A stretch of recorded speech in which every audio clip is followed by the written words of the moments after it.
Oh, is this when you do like this?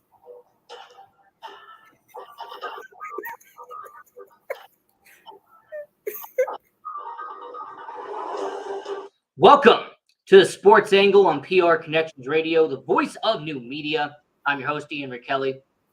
We have a fantastic show prepared for you tonight, episode 28 of the Sports Angle. And of course, everybody already knows who I am. I'm your host, Ian Kelly. But on tonight's show, I had to bring on someone very knowledgeable, someone who knows about the world of sports, and that is the chocolate writer, Sharon Mullen. Welcome back to the show. Thank you for having me, Ian Kelly. There you go. All right. And, I could break down all the other sports. I could talk about Judge getting to 61. I could talk about the NBA and the preseason, and that's starting to kick up now. And even the NHL. I'm a huge hockey fan and talking about the NHL preseason. But instead, we're going to focus on the NFL.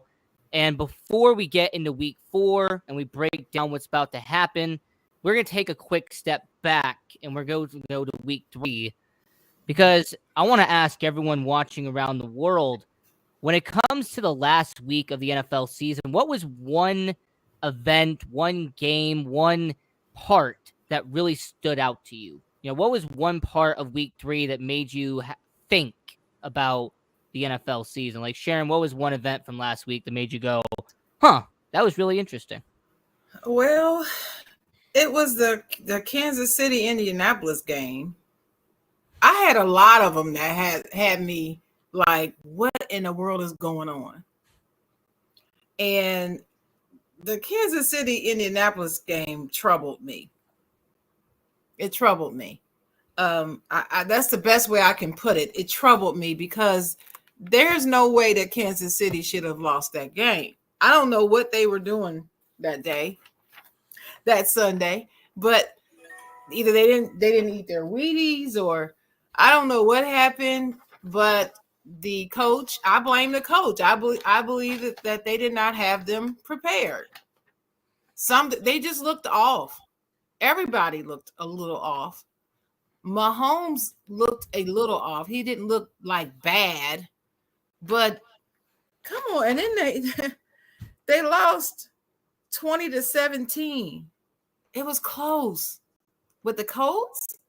And I mean, they've improved their team, but come on, this is former Super Bowl winning Patrick Mahomes. Right. A team that got shut out the week before and you lose to them.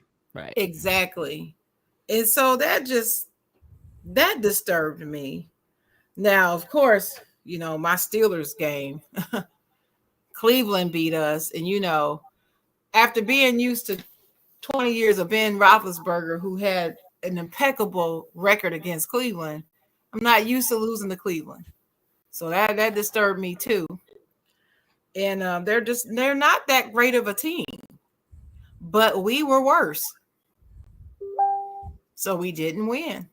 As simple as that. And the third one, I know you asked for one. Hey, go ahead. You can do as much as you want.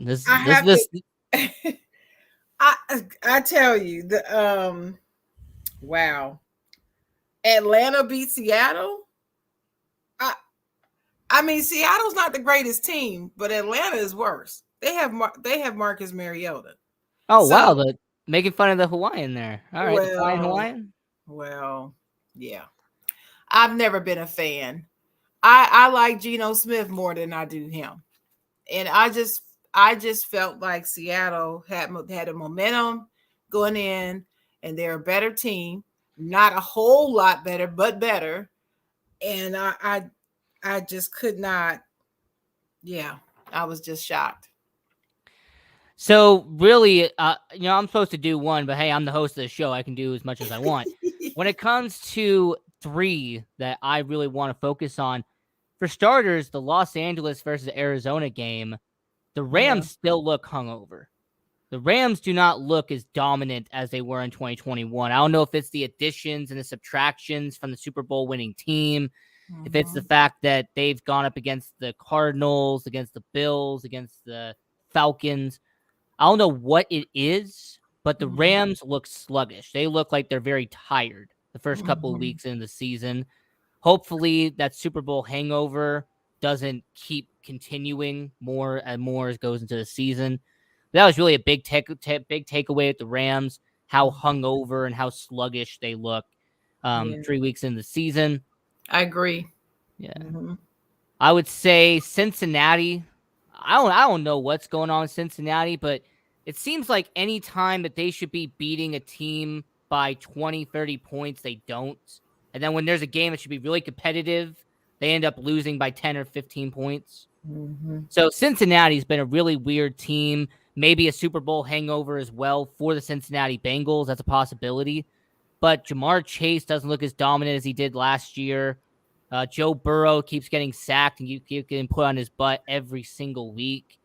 So Cincinnati does not look like as dominant as they were last year.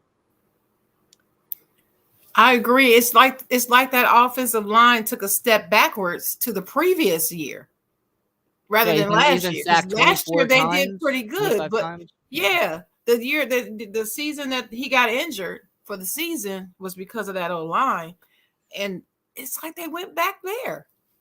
I don't know. You need to protect your You know, asset. Gotta it's the protect it. Bengals, so whatever. It's the Bengals. Well, I mean, I would poke fun at the Steelers, but hey, at least they have somewhat of an offensive line. Somewhat. Somewhat. They're hanging on like. And then lastly, the Jacksonville Jaguars. Now, I was getting made fun of last week when I said the Jaguars were going to beat the LA Chargers. I said it on Stay Tuned. I said it on Dennis's show, Ignorant Thinkers podcast. I said it on my show. I believe that Jacksonville was going to beat LA with or without Justin Herbert. I And did too. everybody was like, "Oh, Herbert's going to dominate. The Chargers are good enough without him." And the Jacksonville Jaguars absolutely beat up on LA. It was pretty much Yes, no contest. and I was very happy. Yeah. I picked them too. So to me, I'm still convinced that they're going to go 7-10 and win the AFC South because that's Jacksonville, the AFC South, the worst division in all of football. But hey, it was a good win for them. Yeah, it was. It was. Yeah, I'm in agreement with you on that on that 7-10, and yeah, and they'll probably win that weak division. Yeah, I wonder who's going to win more games: the Steelers finishing in third place, or the Jaguars winning the division.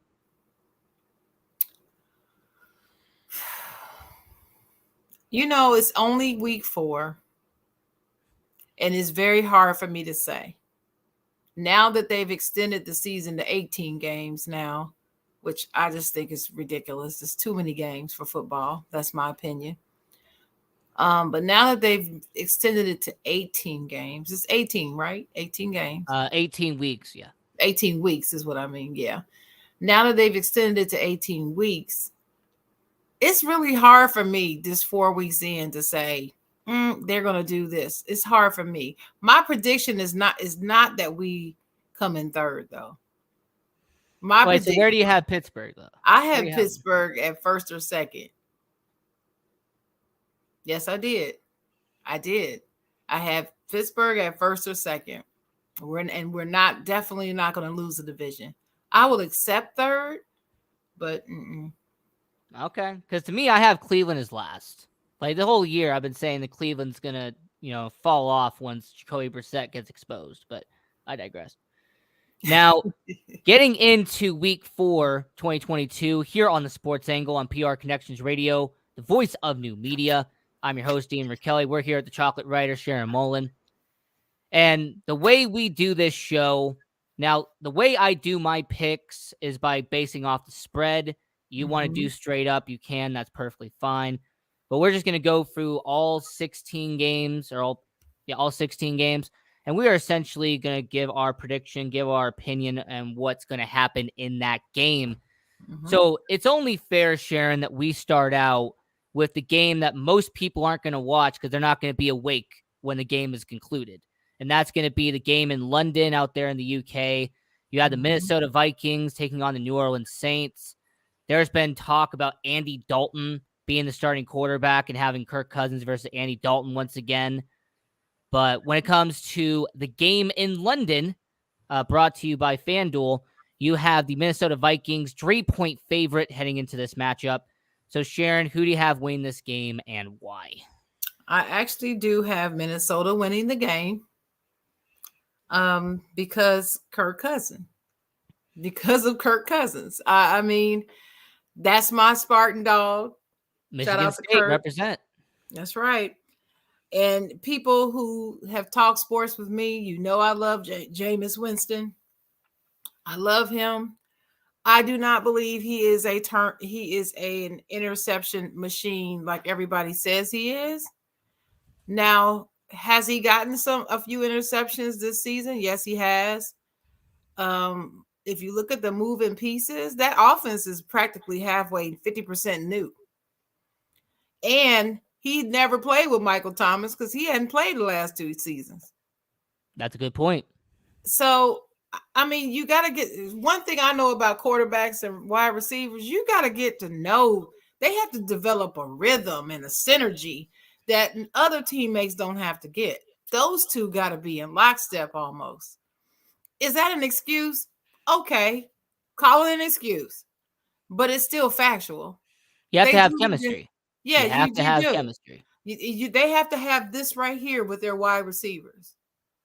That's the most important connection in the whole team. Well, no, actually, it's the center. I was gonna say your The offensive center. line. That's the most important position The in the center, entire field. their left tackle, and then the wide receivers. That in that order. That's my opinion. And they've got to get on the same page. And I don't believe um I was reading Adam's comment. If the Saints are starting Andy Dalton, they already Shout have. out to Double A financial breadcrumbs. Shout out to you, by the way. What's up, Adam? But I mean, he is right. I mean, it's a definite loss for New Orleans if they start Andy. But Kirk Cousins is going to win this game. Dalvin Cook's coming back. That he's been cleared to play. You've got my man Justin Jefferson. He's healthy, I believe. I haven't seen any reports that he's injured or anything. So Dalvin Cook's going to play as well. So that's going to be good news. Dalvin Cook's going to play. So, I mean, barring any freaky injuries by then, I just anticipate that Minnesota's going to win this game 24-17 is what I put. And look, with Kirk Cousins, I've said a long time that he's an above average quarterback in the NFL. He is what he is. He's never going to be a, superstar quarterback in the NFL, but he knows that. He knows that he's an above average quarterback. He comes in, he gets you 8 to 9 wins a year. It's what he does. And I believe that they're going to add one more win to the calendar. So give me Minnesota. Give me the -3 on the game that nobody's going to be watching since we're not going to be awake to see it. So Minnesota over New Orleans. Now getting into the afternoon. Getting to the afternoon part of it. You have the Cleveland Browns and the Atlanta Falcons. Funny enough, you were talking about Marcus Mariota and everything going on there. So you have Jacoby Brissett, you have Marcus Mariota, two quarterbacks who really shouldn't be starting quarterbacks at this point, but I digress on that.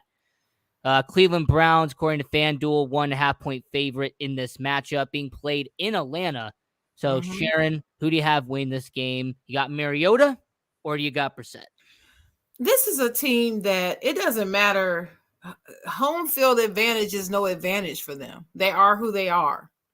No offense, Ron Thomas, if you're listening, but Atlanta, they're a scary team, but they're not scary to their opponent. They just scare me because I don't know what they're going to be when they show up on the field. It's almost like they have split personality, Kind of reminds me of the Chargers. Same thing with them. But I believe that Jacoby Brissett is a better quarterback than Marcus Mariota, and Cleveland has a better defense. So if they don't have any freakish injuries, I believe that defense is what's going to carry Cleveland over Atlanta. I don't believe that Atlanta's defense is that serious. I think they may have one star on their defense, and that's it. Can't think of his name. I don't know any other players on that team except for Marcus Mariota. And I was going to say AJ Terrell, maybe. Maybe And the AJ tight Terrell. end. What's the tight end's Oh, name? Kyle Pitts. Kyle Pitts. Yeah. Yeah. Now I like Kyle Pitts. I really wish you could create a Super Bowl winning team around a tight end because I love Kyle Pitts.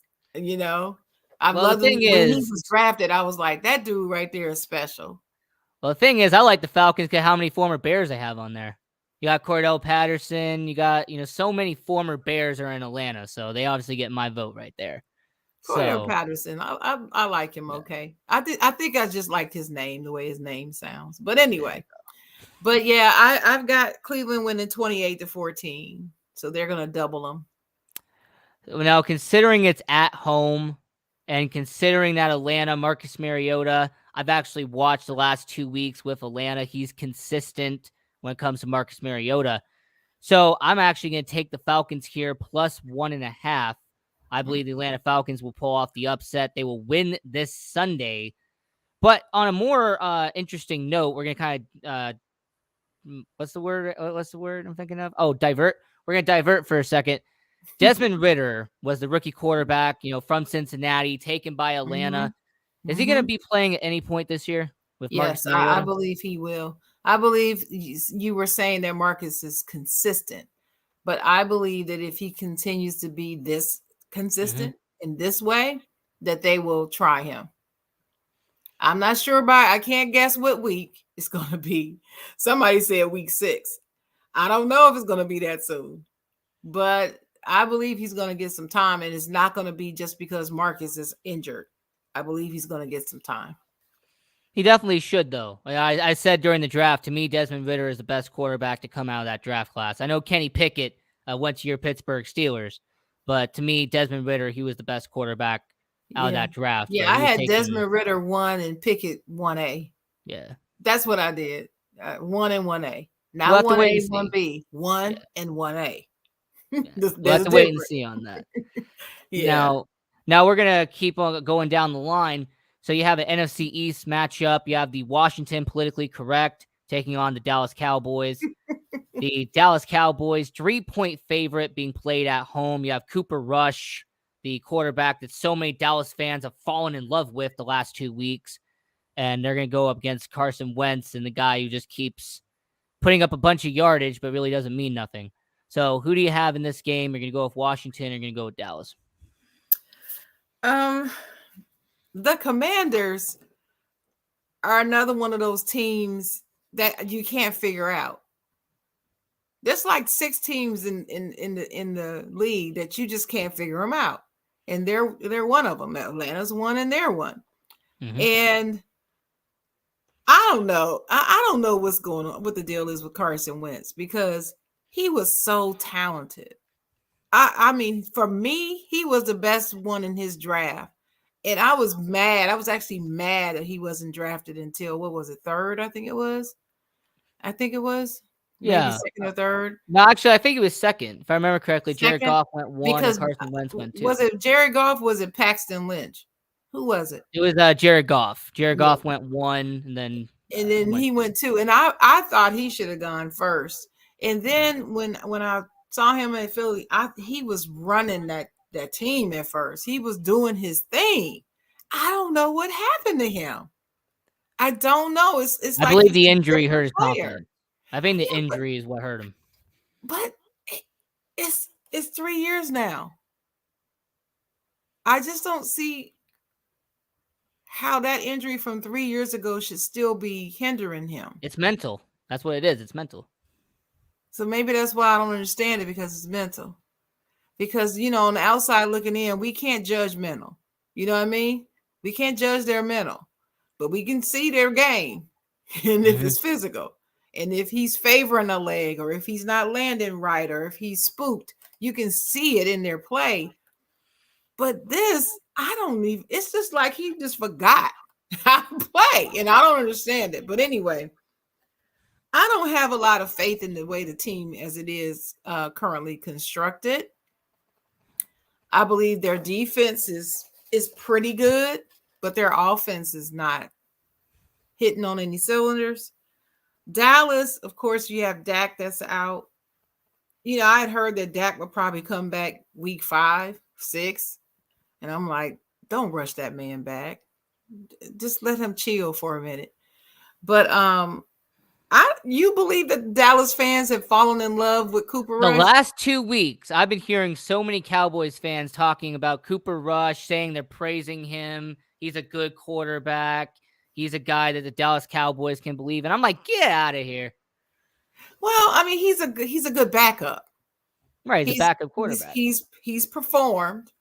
He led them Right. to win. So Yeah. you And like can't there's a knock him too much. coworker.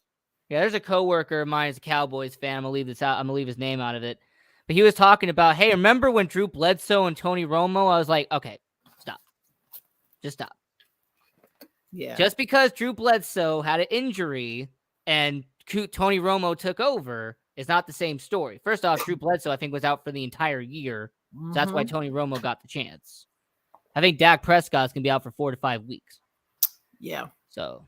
Yeah, and Drew Bledsoe is not Dak Prescott. No. So Dak is the quarterback, like McCarthy said, when he returns. So if CeeDee Lamb plays like he's supposed to, of course you got Micah Parsons on defense. You got DeMarcus, what's his last name? Marcus Lawrence. Lawrence. I didn't want to say the wrong last name. You know, DeMarcus Ware. He's been out of the league for a while. Yeah. And you just wanted me to say I just wanted to say the right last name. But if they're doing their thing, if they're firing on all cylinders, and that defense is really clicking, they can win this game. And so my prediction was Dallas is going to win 28-24. It'll be a little squeak by, but they're going to win it. So considering, look, Cooper Rush is a solid backup quarterback, but I watched the game against New Jersey. I've seen the game that they've done in the past when it comes to Dallas against Cincinnati and even his limited time against Tampa Bay. His offense doesn't scream powerhouse to me. You know, it doesn't scream, I'm going to put up 35, 42 points. And with Washington, Carson Wentz, that's all he's been doing against Detroit, against the Jaguars, against the Jets, I believe. That's all Carson Wentz has been doing. He puts up a bunch of stats. And because he puts up a bunch of stats and he gets all these touchdowns, and you got Antonio Gibson and you have Jahan Dotson and all these good players in Washington, I'm actually going to go with Washington +3 on this one because of the amount of touchdowns that Carson Wentz just puts up in the air, either early in the game or late in the game. There's no middle. So I think Carson Wentz will put up enough touchdowns.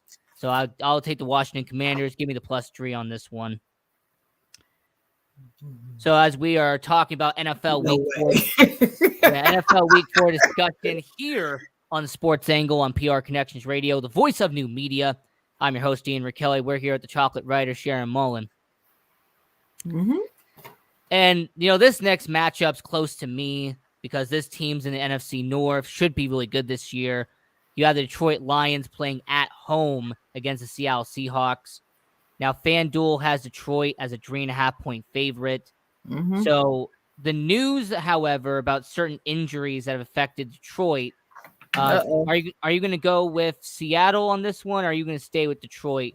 I got Detroit 23-20, but I haven't heard of any injuries. Who's injured? I've actually heard of some. I've said that. Wait a minute. Brown and DeAndre Swift. Yeah, I did just hear that today. Yeah. But that was after I had already made my pick. Well, things change on the fly. It's already on the paper.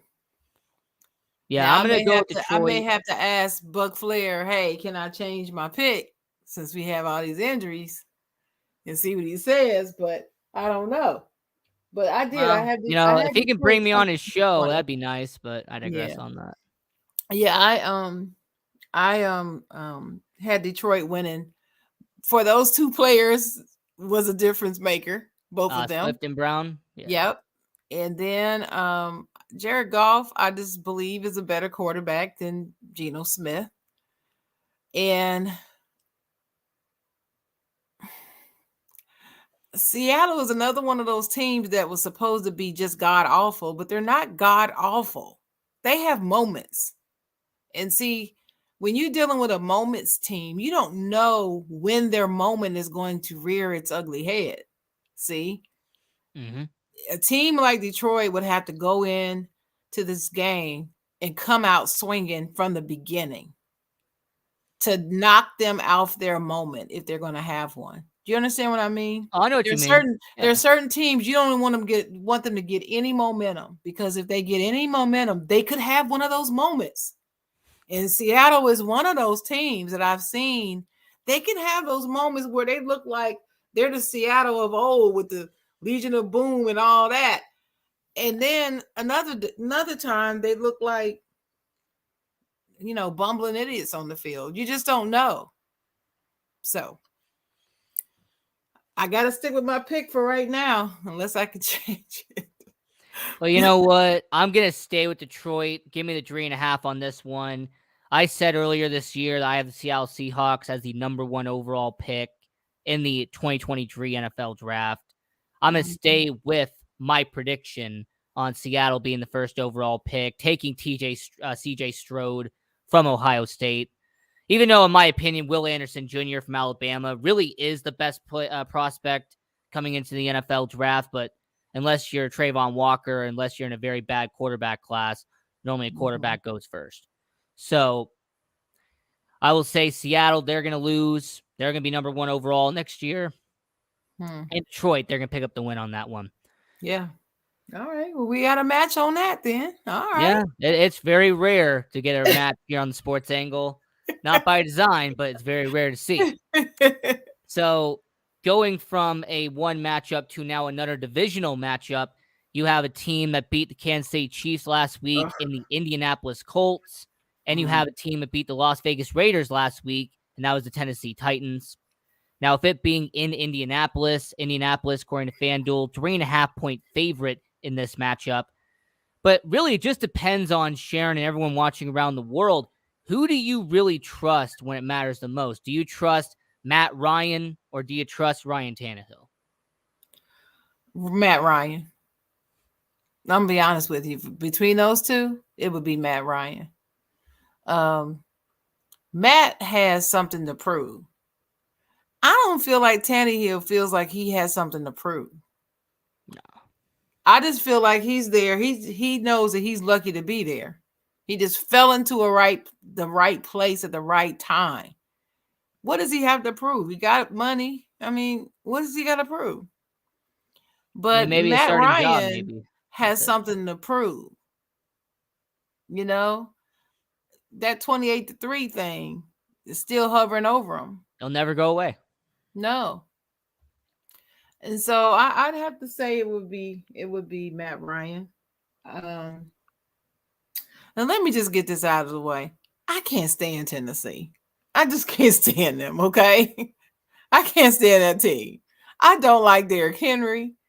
I feel like people are so enamored with his strength, and he is fast, but he's not a great running back. And people would say, "What? He had so." I can hear our beloved King Czar. I can hear him right now. What? He had so many yards per carry. I can hear him yelling out these I'm stats so glad right you now said in my him. head. I'm so glad you said King Czar, by the way. I had him on this show not even a few episodes ago. So shout out to King Czar, by the way. I watched him. Shout out. Yeah. I'm sure he's watching, but I tell you, I can hear him right now spitting out some stats. Him and Dennis. And Dennis with Tanny Dennis time. putting the Burger King hat on and saying, I can hear him and see him, but I'm sorry. I stick by what I said. I was right about Julio Jones. I'm right about Derrick Henry. There's certain players I can pick them, and I'm right. I end up being right about them, even when everybody else thinks I'm wrong. And later, when I'm proven right, they will not admit that I was right all along. All right, so check this out. Let me ask you this. So since you were talking about Derrick Henry, him turning 28, do you believe in the curse of age 28? That once a running back turns 28 years old, their career starts plummeting down the earth? No. except for that it has happened. Right, like people have With mentioned several Adrian running backs. Peterson and like all these running backs when they turn 28, it's like their career immediately just plummets. Yeah, I think it's more of a I think it's more of a myth, Mm-hmm. but I believe that coaches believe in it so strongly that they're the reason why their numbers diminish because they change their scheme because they automatically assume, okay, well he'll be 28 this year, so we're gonna change our, I'm gonna get this person, this new running back, more looks, even though he's a better running back. But I just think sometimes their arrogance gets in the Mm-hmm. way, the coaches, instead of and then I also believe that they tend to beat them to death. I will always refer back to the running back from Dallas. What was his name? Who am I thinking about? Mm. D'Amico Murray. Murray, Murray. DeMarco Murray. Yeah, That Las that Vegas, was Las that Vegas was legend, by destroyed the way. him. Yeah, Las Vegas legend, by the way. Yeah, but they destroyed him. He was no good after he left Dallas. And that's because he was beat into the ground, and it was terrible to see, right? But Yeah, it Derrick was. Henry, I don't see him getting beat into the ground because he's like a ox, when you see his workout videos, it's stuff of fantasy, man. I'm just looking at this dude and he's pulling all this stuff around. I'm just like, oh God. He looks great on a TikTok video, but I feel like defenses can figure him out. He can be figured out. And especially if get you somebody, if you get you a DB that's strong as he is. There's not that many of them out there. But he can't stiff arm everybody in the league. He He probably can't. wants to, but he can't. He can't. So wait, so So what's your score? So what's your score my for Tennessee and score, Indianapolis? my score is 26-21 Indianapolis. 26-21 Indianapolis. I'm going to have to agree with you, Sharon. I have Indianapolis minus 3.5. I think it's actually going to be a touchdown game myself. Who knows? Maybe to help out my fantasy team, Michael Pittman Jr. can actually catch a touchdown in the back of the end zone. But, fantasy football aside. Yeah, I don't play fantasy. You know why? Why? Because it's fantasy. It's not real. Well, don't convince Dennis. Dennis Holmes convinced me to play fantasy football with him. I'm probably going to regret it, but hey, he convinced me somehow. So, Wow. so getting into the next matchup, me being a Chicago Bears fan, this is going to hurt me personally. You have the Chicago Bears taking on the New York Giants. Both teams above 500 at 2-1. So, Sharon, with them being a 3-point favorite, the Giants are at home. Who do you have win this game? Daniel Jones, Justin Fields. Who do you got? This is one of those matchups I said for this week that I wasn't really sure about. Like the Thursday night game, the Miami Cincinnati game, I had to flip a coin. I really couldn't pick. So I literally flipped a coin. Heads was Cincinnati, and it came up heads. So that's how I wrote the numbers down for the score. I said the score was going to be 27-21, and it ended up 27-15. But I flipped a coin, and it was Cincinnati. And then I just said, okay, Cincinnati. The same thing for me with this Chicago Giants game. First, I had Chicago winning, and I had 20-17. Then I kept looking at it and kept reading. And I pulled up a few articles, and I was still reading. And then I changed my pick. A lot of the times when I change my pick, I end up regretting it. This is what happens. But I changed this pick. Trust your gut. Come on, trust your I just instinct. trusted let me tell you, want me to tell you the reason why I changed it? It's their coach. It's the Giants coach. Yeah. Dabo. Yeah, Brian Dabo. Yeah. Yeah. As much as I was not confident that he would be a pretty good coach, a pretty decent coach. I felt like he thought more of himself than what he is. And the Bills folks was just too hyped on him. I said, I got a feeling he gonna go over there and he's gonna get his hat handed to him, Don't right? get me started on Bills Mafia. Well, yeah. But I've been watching this dude, and the Giants aren't a very good team, but he's making decisions, finding ways to win the game. Mm-hmm. And when you can obviously see that some coaching decisions contributes to winning the game, you got to take notice at that point. So barring any injuries or anything freaky, I like to say that. Barring anything freaky, I got the Giants 21 to 17. I don't know if you noticed, I had 20 to 17 when I thought it was going to be Chicago. But now I Gotta got add that 21 to 17. Gotta add that 1 point. Yeah. I got 21 to 17. And Kenny Golladay will New still York not have a single Football touchdown. Giants. And Kenny Golladay will still not make a catch. Well. You know, I mean, Sharon, you want to know something really interesting? Me and Kenny Golladay did the same thing last week. Oh. Make 0 catches in an NFL game. The only difference is he gets paid $72 million. Yeah. Why didn't he make any catches last? He has, Twitter has not been kind to him either. No, it's just like, it's not like Matthew Stafford made him into a $72 million man. Oh, wait, he did. Matthew Stafford is the reason why he got paid $72 million. Made him look like a superstar. So has he just fallen off since Matthew left, or it was just all Matthew?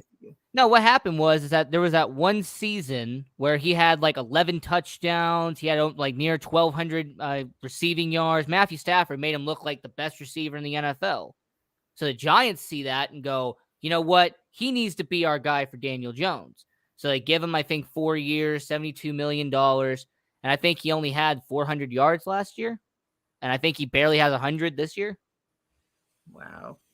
Because the fact is, Matthew Stafford made him into what he was. Matthew Stafford was the guy throwing it up.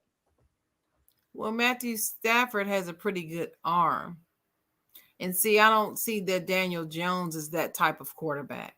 He's more of a game manager. He's not a quarterback, ball throwing quarterback, play making quarterback. That's not him. No, he is not. But I will give credit to Daniel Jones. I will give credit that ever since Brian Dabo took over and he started using the Josh Allen playbook, his accuracy and his efficiency has gone up. It has. So, it's improved. I mean, you can tell. But yeah. And because of that, unfortunately, I have the Bears going 2-2. So give me the New York Giants. Give me -3. And I don't know how Cowboys fans are going to feel. I don't care how Philadelphia fans are going to feel. But the NFC East is going to get a little bit warmer now. Because, Philadelphia we're going to talk about later in the show. But Dallas, they could be 2-2. New York could be 3-1. It's going to be a very tough division, very opposite of what we've seen the last 4 or 5 years. I think you're right about that. I think it could heat up a little bit. But Philly's looking good. And speaking of Philly, great transition. We have the Jacksonville Jaguars, Philadelphia Eagles. Now, FanDuel has Philadelphia Eagles at a 6.5-point favorite in this matchup. And the only notable point for this game is Doug Peterson going back to Philadelphia. That's exactly what I was going to say. The only thing people are going to care about. That's right. Doug Peterson is a good coach. Oh, great coach, in my opinion. I did not ever really understand the problem the front office was having with him. It never seemed to be clear or make real sense to me. He won them a freaking Super Bowl. And he's a darn good coach. And, I don't know. This could get interesting. Because he could have his team prepared to come up in there and whoop their asses. But I don't think that's going to happen. Sunshine is sunshine, but that defense is waiting on his butt. That Philly defense is waiting to lay his butt on the ground. One of the best defenses in the NFL. Yes, it is. I don't know where they came from, but it's like all of a sudden, whew. I mean, Well, what happened is that you can see their progression last season, but they weren't like this. Well, here's what happened. What happened is that they got this big boy in Jordan Davis in the draft. Okay. You can see the impact Jordan Davis has on the front four. Because you can see that he just goes in there and dominates. Well, yeah, he's the difference maker for them, like Micah Parsons was for Dallas last year. He just went in and stirred it all up. And now everybody's like invincible. They think they got Brian Dawkins on the team again. And you know what I mean? Yeah. They're just sitting up. I've been seeing there's a video going around with Jalen Hurts talking to the team in the locker room. And I'm like, dude is grown up. I mean, he's like, I'm no rookie. He's becoming a franchise quarterback. I am franchise. Just call me Frank. I'm Frank. You know what I mean? I'm the franchise quarterback. But I'm on record saying that I've always been impressed with Jalen Hurts. Even though even in his rookie season, he was very serious. He takes the game seriously. You can tell that he works on his game because every single week you could see him getting better in certain areas. And by the end of the season, he was starting to throw the long ball. And it was getting more accurate. And now this season, he can put it down the field without breaking a sweat, it seems like. He has a legit number one receiver now. Yeah, well, yes, they had to get that. But then also he can still run when he needs to. And when he made that play where he wrenched straight up the gut into the end zone, I was like, wow. All right, then. Is that some Michael Vick looking stuff right there? Shout out to Dennis Holmes. He would love hearing me give props to Michael Vick. So shout out to Dennis Holmes. I gotta get you back on the show, by the way. It's been a few months since I've had you on the show. Hey, but we need to have he and I on the show together one time. That would you know what? We need to get that happen. Yeah, we definitely need to make that happen. We need to make that happen here on the Sports Angle on prconnectionsradio.com. Correct. Now, what's your score? The new media. The voice of new media. There you go. Sharon, the chocolate writer, co-host for this show, someone who's very knowledgeable about the game.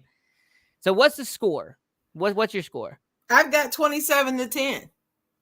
I believe that defense is going to be formidable. Barring anything freaky. Nothing freaky deep. 27-10 Philly. 27-10. Now, I don't have a score, but I will say that I do have Philadelphia whooping Jacksonville's ass. I think that they're going to win.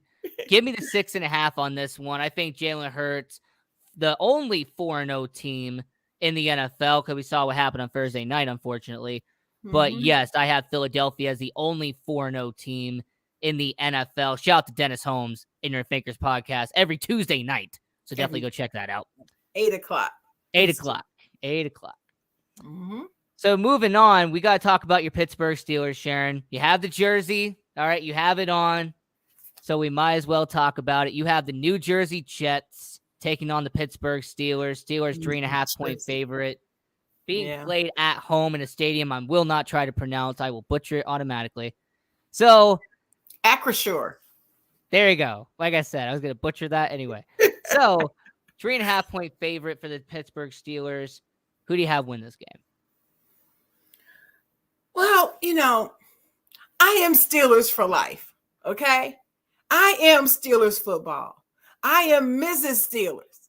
I am black and gold through and through forever, okay?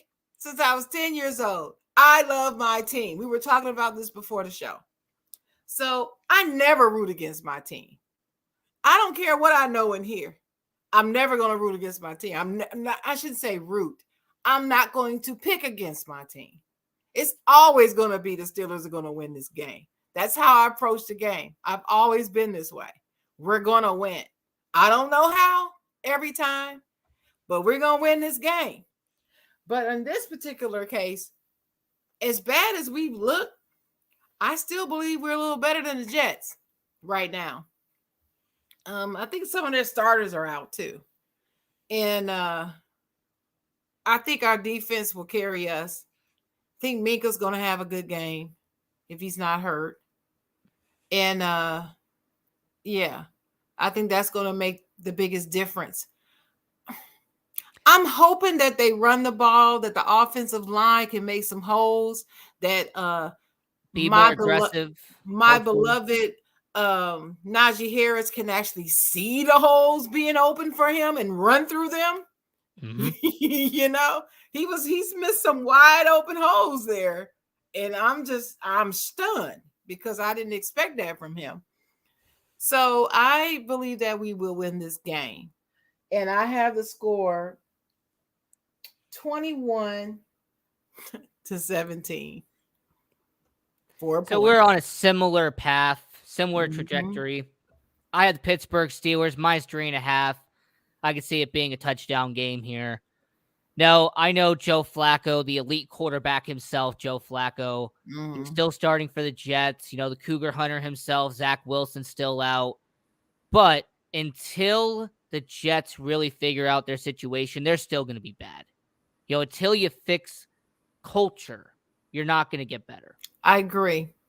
Here's So something else I want to say about that too, about Joe Flacco.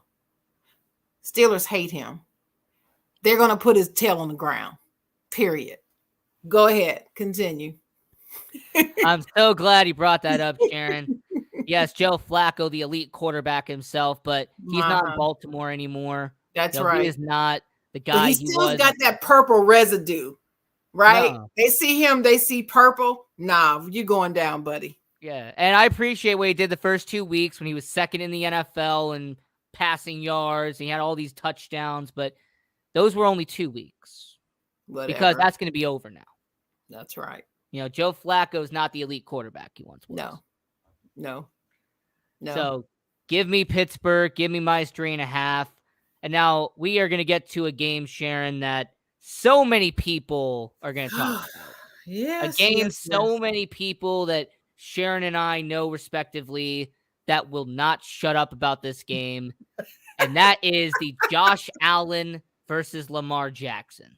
All right. Mhm. That is the Bills versus Ravens. You have two of the most explosive offenses in the NFL, two of the best quarterbacks in the NFL. And you do have a situation where John Harbaugh is going up against Sean McDermott, and then we all know what happened there.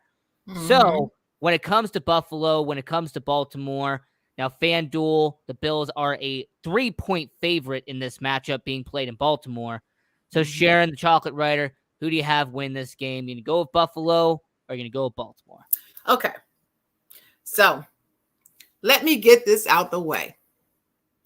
I am a Baltimore Ravens hater. I cannot stand that team. Just getting that out the way. The reason why I felt the need to say that is because I really pride myself on being able to give an unbiased opinion on these games. So while I want Buffalo to just destroy them because they are the Ravens, I happen to love Lamar though. I love Lamar Jackson. Lamar. Yes. He's pretty much the only player on the team I love. I don't particularly care about or even know the names of anybody else on the team. I know him. And he is him. So anyway, I'm just getting all a little, little personal stuff out the way. I've always liked the Bills. Their fans, as of the last 3 years, can't stand the fans. But I've always liked the Bills as an organization. I was like, the Bills, ever since O.J. Simpson, that I'm showing my age. Ever since O.J. Simpson, I've always, they're kind of a team out there that you don't hate. You're not a fan, but you don't hate them. So you can root for them depending on who they play. So that's a little bit about me in these two teams. Now, let's look at the matchup. Every game is about the matchup. And you've got Lamar Jackson and you've got, what's his name? Josh Allen. How can I forget that? Because that's all I hear all day. Josh Allen. That's all you hear. But he hasn't looked that good. He didn't look that good the last couple of games to me. Now, in the beginning, he looked great, but he just didn't look He didn't look that good the last couple times. So anyway, I'm not sure how that's going to work out. But even though the Bills are the favorite, well, let me back up. The Bills' defense is a little better than Baltimore's. Baltimore's defense ain't stopping nobody, really. I mean, the Miami game showed it. Right. Ray Lewis ain't coming out there on that field anytime soon. Terrell Suggs. And what's the other one? What's the other guy I like so much? Just retired not long ago. What's his name? Oh God, I know exactly who you're talking about, but I can't. You know who I'm talking about. He just got in the Hall of Fame, I think. Oh my gosh. Rod Woodson? No. How could I forget his name? I can see the man. Got a beard. He got his hair. But anyway, afro. Oh. Anyway, yeah. You know what I'm talking Ed Reed. Ed Reed. That's it. Ed Reed. Yeah. God, how can I not remember that name? Yeah, when he said afro, I was like, oh, Ed Reed. Yeah. Reed. So they're not showing up anytime soon.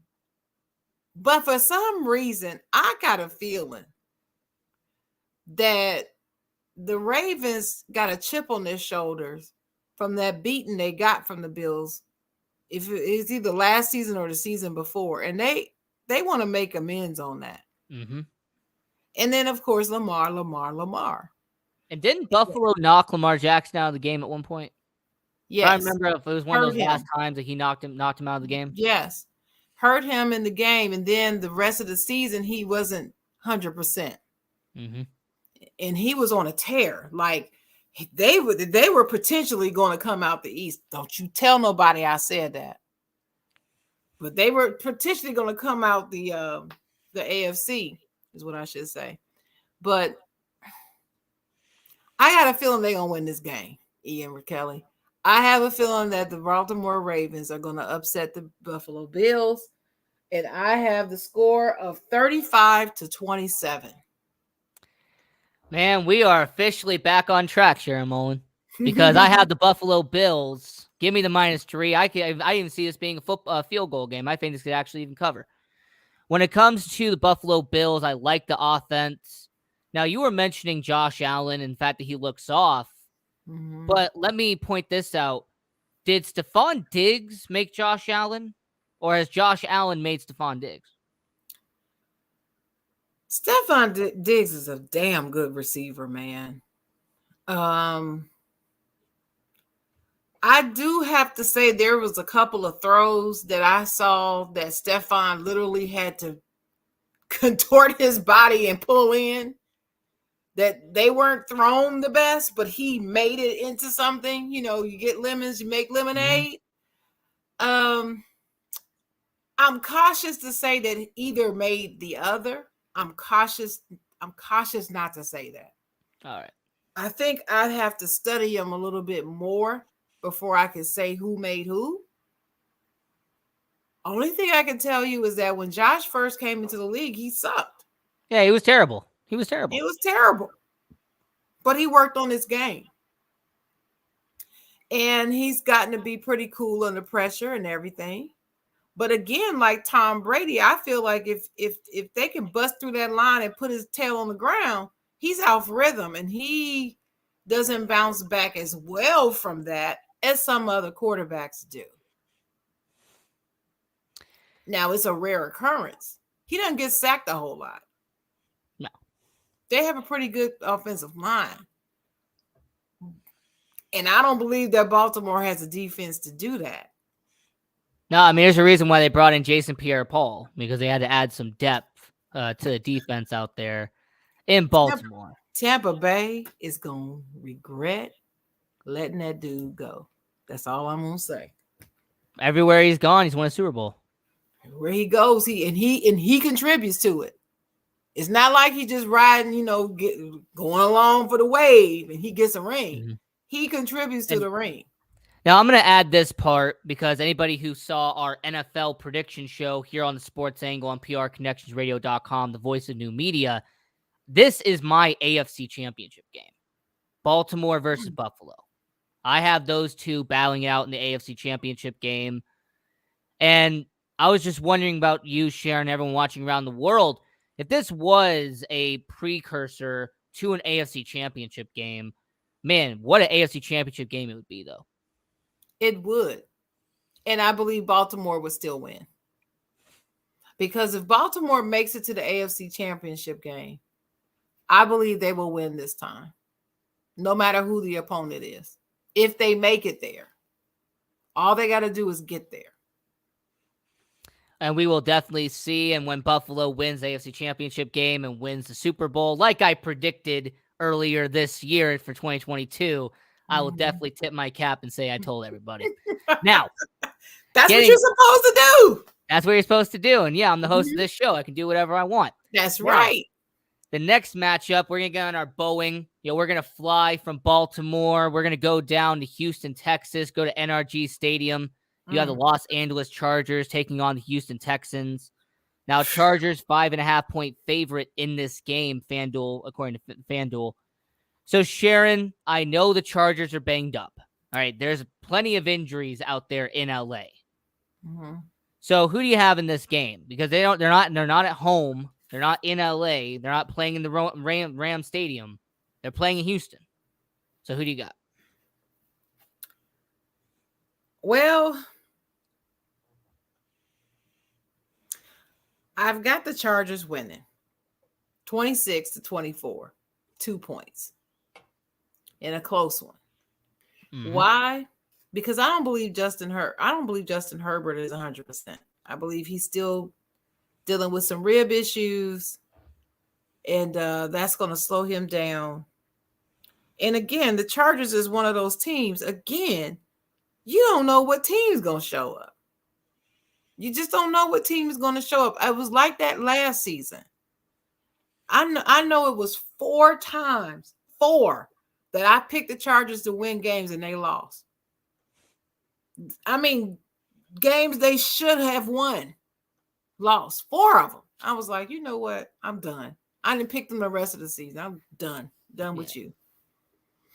I was glad they got beat in the playoffs. I was so glad. But anyway, or got beat and they didn't even make the playoffs is what I meant to say. They didn't even get in the there. Raiders and the Chargers week 18. Yes, the Raiders beat them for me so that the Steelers could come in and didn't have to worry about it. I was so happy. For everybody watching, that's the angle. That's the sports angle. Sharon Mullen, that's the reason why the Chargers lost, because the Steelers had to win. That's exactly right. Had to get that in there. But anyway, yeah. I don't like Houston. They're not a very good team. They're just not a very good team. Who's the quarterback now? The quarterback is Davis Mills, the second-year quarterback from Stanford. Yeah.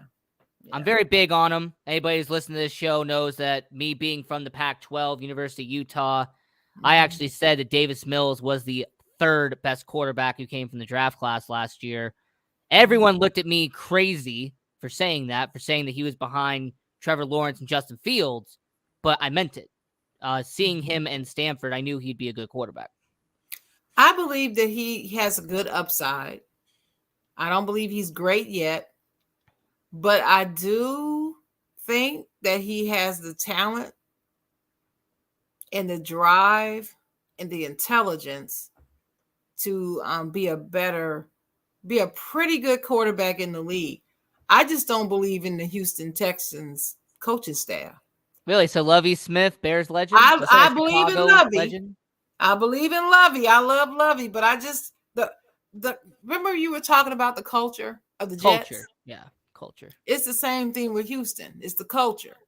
And it doesn't matter. You can get Mike Tomlin down there. I think it would be the same. It'd be the same thing. Because of their McNair family, essentially. The McNair family. I just believe it's their culture. And I don't believe that they have the right people that can develop him. He needs to go to a team with the coaching staff that develops good quarterbacks. That takes someone that has the talent and takes them to the next level. I don't believe they have that down there. So I have the Chargers winning 26-24, the 2 points, like I said, in a close one. but it could actually go either way because the Chargers sometimes look like a high school football team. Sometimes you just don't know what you're gonna get. They should be starting Chase Daniel. I said this last week. I'll say it again. Chase Mm-hmm. Daniel is a veteran backup quarterback. And with Justin Herbert being injured, and I don't think he's 100%, by the way, He's not to me, Chase Daniel should have started last week, and he really should start right. this week. Right. I mean, it was obvious that Herbert was in pain. It's like, well, I Yeah. mean, dude, we know you're in pain. We're not going to think bad of you if you were out this game. Just let it go. It's one game. Yeah. Heal up. So somebody on Twitter, by the way, if you want to engage in the show on Twitter at SportsAngle on PR, hashtag the SportsAngle, somebody asked, what is my lock of the week? Now, I've been doing this the last 3 weeks, and I do it this week as well, where there's one game that I say it's my lock, absolutely no doubt about it. And to me, it actually is the Buffalo Bills winning by a field goal. To me, that is my lock of the week. I think that they will win by a field goal late in the game. So that's definitely what my lock of the week is. Nah. Now, I know you disagree, but I'm just Yeah. going to point that out. That's my lock of the week. I got them winning by a field goal late in the game. Mm-hmm. Now, the Chargers and Texans. There are a few times on this show, Sharon, where I will say that I disagree with the spread, and I don't think that they would win. Well, this is one of those games.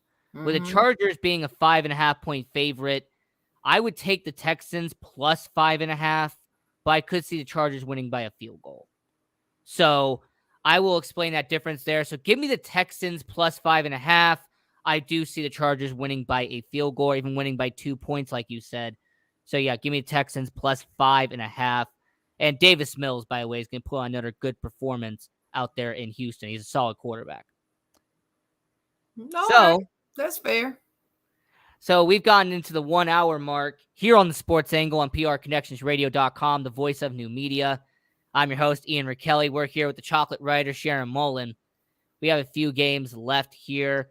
And since somebody mentioned it in the chat, we might as well talk about them now, since we are in the sports entertainment capital of the world, Las Vegas, Nevada.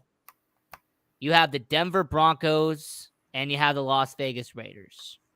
And with the Raiders being here in Las Vegas at Allegiant Stadium, they are a 2.5-point favorite heading into this game. But Sharon, they're 0-3. I mean, the Raiders have started out very sluggish. Derek Carr's making turnovers left and right. And the defense has only had 2 sacks in the entire season, and they've come from the same person. So, Sharon Mullen, who do you have win this game? Are you going to go with Las Vegas? Are you going to go with where this show is broadcasted from? Or are you going to take the Denver Broncos and Russell Wilson? All right. I got to give you some background. I love the hell out of Russell Wilson. I love that dude. I love him. Right? I hate the Broncos though. This is so weird. I have all these players that I love playing at these teams that I hate. Yeah. Lamar Jackson, hate the Ravens. Joe Burrow, hate the Bengals. But Russell Wilson, I love Russell Wilson, and I cannot stand the Denver Broncos with everything in me. Cannot stand them. Then you have the Las Vegas Raiders. I've always liked Derek Carr. I've always believed in him, and I've always felt like I've always felt that the public has been extra hard and unfair on him. I felt like the scrutiny that he's gotten has just been a little bit more than he deserved, because he's had some other reasons why that team has not been successful. It has not just been about him. It's hard when you're a quarterback, though, because you get the credit when you win, and when you get the credit, you get the blame when you lose. And people don't look at the other issues. They just look at the quarterback. And sometimes that can be very unfair. Now, this is in the coach, the first year coach, Josh McDaniel, right? Yeah, Josh McDaniels, former Patriots That's guy. his name. And he's been sitting behind Bill Belichick all these years. supposedly learning something. I'm looking at this Raiders team, very similar team as constructed with last year's team. They're not looking like last year's team. What's the difference? The Well, I mean, coach. I have my own conclusion, but I'll wait till the end. The coach. The coaching staff. I when they made the announcement that they were hiring him as their coach, I was pissed. I'm gonna be honest with you. I was pissed. I felt like the interim coach should have been made the head coach. Rich Busea. Yes, because he did very well with the team. He got them through some tough times. I mean, he got those boys, he got them ready to come out and beat the Denver Broncos after the whole John Gruden thing. Interesting note, he's now in Green Bay, by the way. Yes, I know. And I'm just like, wow. I'm like, he got them ready. He got a respect from those players. All the players said they like him and they respect him. They listened to what he said. And they looked good for the rest of the season. But that really impressed me how well he had them prepared despite all the turmoil that was going on with Gruden. Right, he had players' respect. He got their respect and he got them ready. He made good decisions. I just didn't understand why they felt like they had to go out and get this dude instead Once of again, I have my own conclusion. you got. And I don't believe that they would be 0-3 right now if they had kept him. Now, that being said, I'm going to watch this game. This is the game. This is the game I'm going to watch the closest, because I really want to look at what these coaching decisions are, because I'm not ready to put all this on my boy, Derek Carr. I'm just not ready to put it all on him. Yes, he's got some turnovers, but I don't believe it's all on him. There's got to be something about the preparation. Somebody ain't doing their job, man. Could it be the fact that he's behind arguably the worst offensive line in the NFL? Well, could be. I'm gonna pull that stat to see who it is. Who is the worst offensive line? It's either him or Cincinnati. It has to be Cincinnati or Las Vegas. Got to be one of the two. Yeah, well, the Steelers ain't that great. We're probably in the bottom third. I can tell you that. Yeah. But I've got Las Vegas though. Finally pulling out a win. And my score is 28-27 because it's only 1 point. I believe it's close. I'm not sure what's going on with Russell Wilson with his new team, except for that it's just his new team. I don't know. But there's no way that Russell Wilson can see. This is the reason why I said I want to watch this game closely too, on both sides, because there's something going on with the Broncos. I mean, I can tell you what's going on. It can't be that Russell Wilson all of a sudden is a terrible quarterback. I can tell you what happened. It's very simple. What's going on? They hired Nathaniel Hackett. Nathaniel Hackett was not supposed to be a coach. I said this all along. If Aaron Rodgers didn't make him look like $1 million, he would have never been hired. His tenure in Jacksonville was terrible. His tenure in Buffalo was terrible. I think even when he was in Syracuse, it was terrible. Mm-hmm. He was not a good offensive coordinator. He goes to Green Bay. They have an excellent season and a half, and people go, oh, we need to hire him. Mm-hmm. Well, that's the reason why when they made their coaching announcement, I was pissed again. You also got to remember, they were trying to get Aaron Rodgers that offseason too. Exactly. So it was like, maybe that's the reason why they hired him in the first place. Yeah, because they thought he'd come behind them at a later date. But no, that's not going to happen. But anyway, I don't believe in him as a coach. I believe that there's something going on with the coaching staff, because they don't even look like they did last season either. And they didn't look that great every week. I mean, many times I picked against them and I was right. Many times last season. But they had Teddy Bridgewater. They didn't have Russell Wilson. Right, and then they had Drew Lock for half a season or whatever. They didn't have Russell Wilson. Right. No. And now Drew Lock is backing up Geno Smith in Seattle. Wow. Whew, I'm sure he woke up one morning like, how did this happen? Wait a minute. What's happening? The world of NFL, where you But can be a yeah, starting quarterback in Denver and wake up and be a backup in Seattle. That's to essentially how it is. Geno. To Geno. To Now, Geno. I am Yep. going to stay with Las Vegas. I'm going to appeal to the people out here in Las Vegas, Nevada, the sports entertainment capital of the world, Las Vegas, Nevada. Anybody who knows me knows that's my trademark, and I'm pretty much going to make it my trademark. Exactly.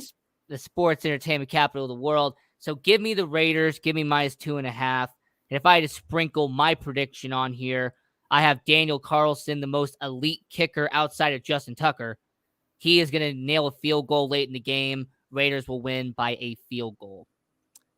Cool. And Sharon, you mentioned what was going on with Las Vegas and the reason why they're not playing for Josh McDaniels. And it's because that they don't respect Josh McDaniels. That locker room really doesn't trust Josh McDaniels. And I think the main reason why is because the Patriots way does not work. It's been 6 times that the Patriots way has been attempted. 6 times it's failed. So yeah, let's make it number 7 with Las Vegas. Wow. I mean, Bill O'Brien, by the way, was the most successful attempt at the Patriots way, and that really says something. So Wow. Yeah. Bill O'Brien. Let's not talk about that dude. Yeah, let's definitely not talk about that. We also have 2 more games left to go. And we have a game no one's going to care about. Not even the fans of the team is going to care about it. And you have the Arizona Cardinals, Carolina Panthers. You have Kyler Murray, and you have Baker Mayfield. And the Cardinals, according to FanDuel, 1.5-point favorite. So, Sharon, let's just make it quick and simple. Who do you got in this game? Like you said, I don't care about this game. But I'm on a mission to hate the Carolina Panthers the rest of their days after what they did to my beloved Cam Newton. I just cannot. I live in North Carolina. I love the Carolina Panthers. I love Cam, but I felt like they did him wrong. And there's nobody can convince me otherwise. From the things that I saw and the things that I know, they did him wrong. Getting that out of the way, I've got Arizona winning 28-21 just because they're a better team. You got Kyler Murray versus Baker Mayfield. Baker Mayfield is not a good quarterback. Period. So since we're going to be doing this, we've pretty much been doing this for majority of the episode, I have the Carolina Panthers. Give me the +1.5. Look, I don't disrespect Baker Mayfield. I don't think he's a superstar. I don't think he's a franchise quarterback, but he's not a terrible quarterback. No, he is a quarterback that'll get you a few wins. Maybe and with two. Kyler Murray, he has the talent, but I've always wondered if he has the heart for it. Like, I've always wondered with Kyler Murray, does he have the work ethic? Does he have that drive to be, the next step when it comes to being a quarterback in the NFL? Because, Sharon, you've watched long enough, and I've watched long enough to know some quarterbacks have it. They have that ability where it's like, you know what? I'm going to stay 1 hour more. I'm going to practice more. I'm going to do all these reps. I don't see that from Kyler Murray. Like, have you? Like, I don't see him with that extra motivation. Not particularly. No, I don't. But I can't say that I can't say that I can tell his work ethic is not the best. Excuse me, but I don't see him putting in the extra. Right. You're right. And he needs to put in the extra because he right. needs to do something to elevate his game to the next level.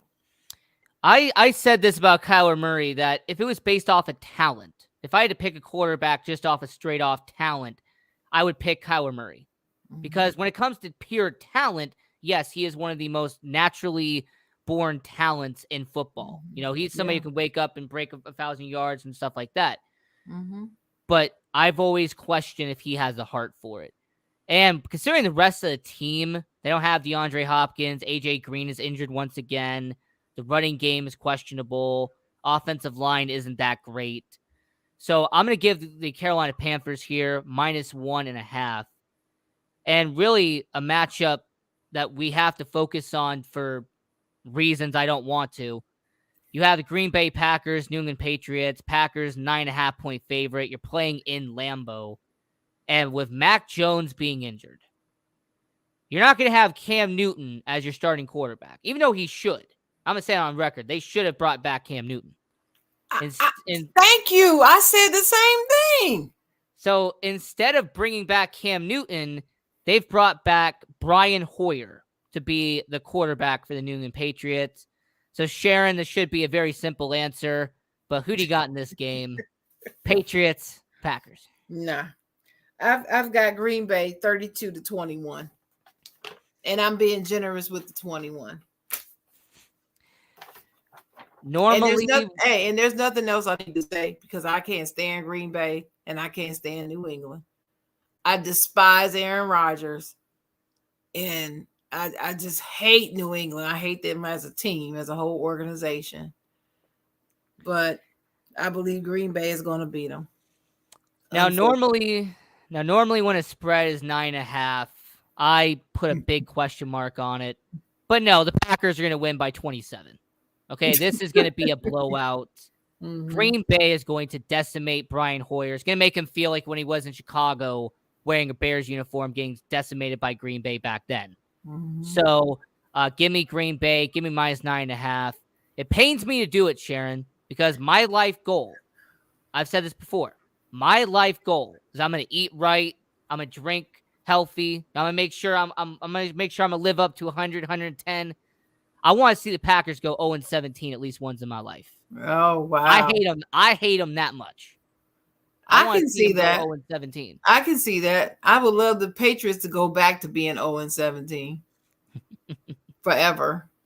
I hate them, man. Yeah. Yeah. And then the last game, the Sunday matchup. I keep forgetting how many games there are because, of course, it is. So you have the Kansas City Chiefs, Tampa Bay Buccaneers, a rematch of the Super Bowl from 2 years ago. Tampa Bay, 1-point favorite being played in Tampa. Now, Sharon, we all know about the uncertainty with what's going on because of the tropical storm, the location, and everything going on. But assuming that everything settles and they're going to play as scheduled advertised, who do you have win this game? Kansas City, Tampa Bay. Where did they decide they're going to play the game at? I think if I remember correctly, I think they were supposed to play somewhere in the Midwest. I forget exactly where. I think it's at Minnesota, isn't it? Yeah, it's somewhere in the Midwest. It might be there. Yeah. Yeah, I think it's Minnesota. Because they have their game at 9:30. And then they can play theirs at 8:20. Yeah, I think it's Minnesota.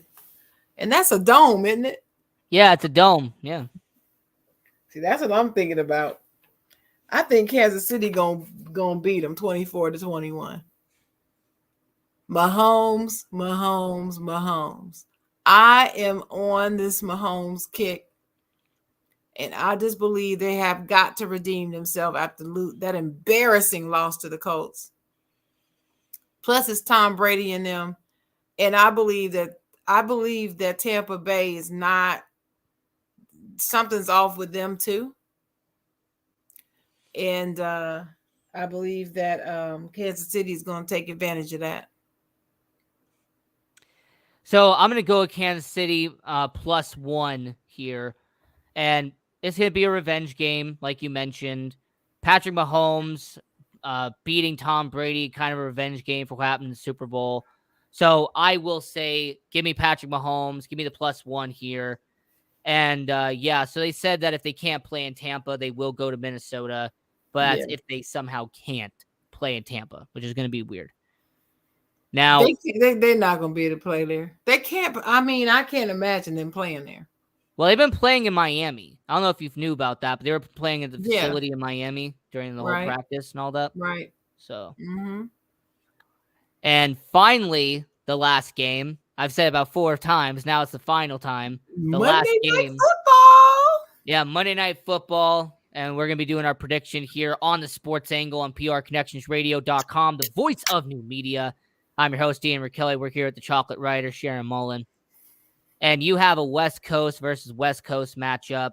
You Mm-hmm. have Los Angeles. You have San Francisco. And FanDuel has San Francisco as a 1.5-point favorite in this matchup. But really, Jimmy G, Matthew Stafford, a rematch of the NFC Championship game from a couple of months ago. So, Sharon, who do you got? Jimmy's looking pretty bad, unfortunately. I don't believe he's going to straighten it out by this week, even though the Rams looking hungover.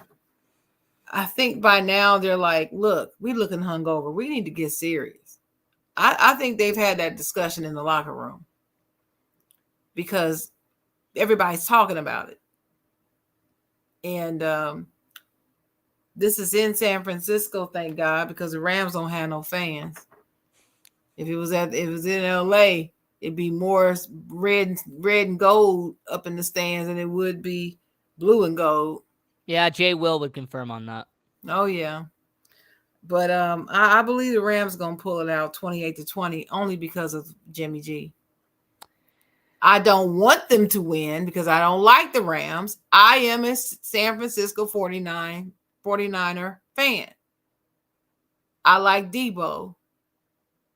But also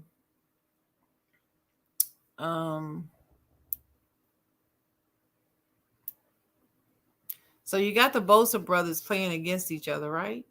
No. So one Bosa's with the Chargers, one with Chargers, the that's right. 49ers. Not Yeah. with the Rams. That's right. I get that However, you confused. got Aaron Donald versus Nick Bosa. Small Nick consolation. Bosa. I can't stand Nick Bosa. Ugh, I cannot stand that dude. Ohio State, maybe? Is that why? No, I love Ohio State. Oh, really? Okay. But I don't like Nick Bosa. He's just not one of my favorite players. But his brother, I love his brother. But All right. yeah, I just believe the Rams are gonna pull it off because they have to redeem themselves. So because it's the last prediction of the night, it's gonna end on this note. I'm going to take the 49ers minus 1.5. The Rams Super Bowl hangover is going to continue. Matthew Stafford's going to keep making mistakes. Cam Akers is going to be non-existent. Allen Robinson is going to keep having the ball not being tossed to him. I want to be a Bear forever. Get out of here. So when it comes to Allen Robinson and that entire Rams organization, I have them losing in San Francisco, and I actually have former Bears legend Robbie Gould kicking a field goal late in the game to win it for San Francisco. I can see that. So that was our NFL Week 4 picks here on the Sports Angle on PR Connections Radio, here with the Chocolate Writer, Sharon Mullen.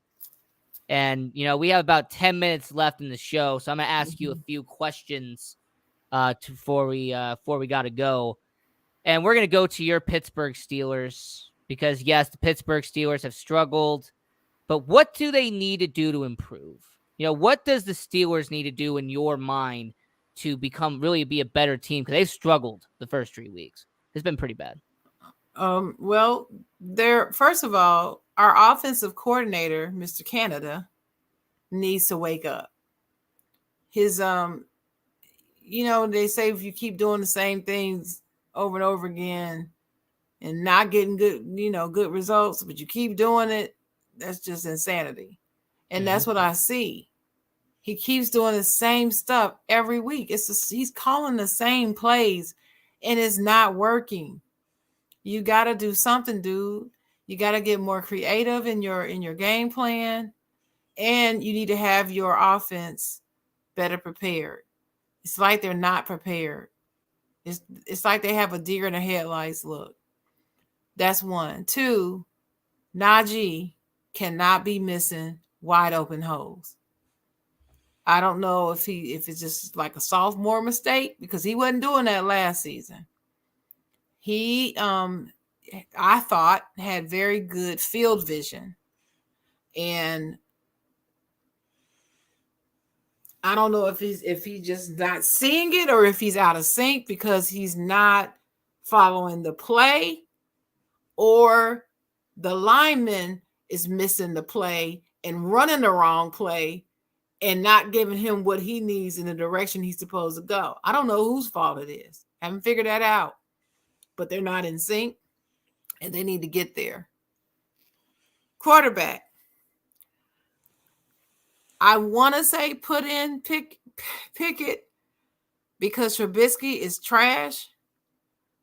But then I'm afraid to put in the rookie with that old line. I'm afraid because I don't want Joe Burrow 2.0. I don't want that. I don't want him to get injured for the rest of the season. Well, let me say this. As a Bears fan, he's not trash. He's below average. Semantics. He's not my quarterback anymore, but gosh, I'm going to say for me, he's trash. Let me tell you why he's trash. He's in year 6 or 7, something like that. Year 6, I believe. Yeah, year 6. He spent 4-5 years at Chicago, where he wasn't bad. He wasn't trash, but he wasn't great either. But a lot of blame was put on the coach. Well, yeah, Matt Nagy was terrible. Absolutely. Because he was a terrible coach, right? He goes to Buffalo, sits a year behind Josh Allen, who's supposed to be just the most awesome quarterback in the league. Right. And he has Brian Daboll and Ken people Dorsey telling me he's going to be MVP this season. That's what people keep telling me. But he sat behind this dude a whole season. Looks like he ain't learned nothing because his game hasn't improved. It's actually regressed. So to me, he's trash. Plus, he's a Steeler. You can't come on the Steelers team playing like that. This ain't Chicago. What you talking about? We the Steelers. I was gonna say what is it? You are following Big Ben Roethlisberger, the legend, and he's number 7. You come in with number 8, and you stinking up the joint.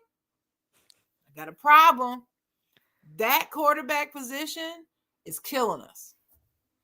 You got Pickens trying to keep his cool, the rookie wide receiver trying to keep his cool because he's like,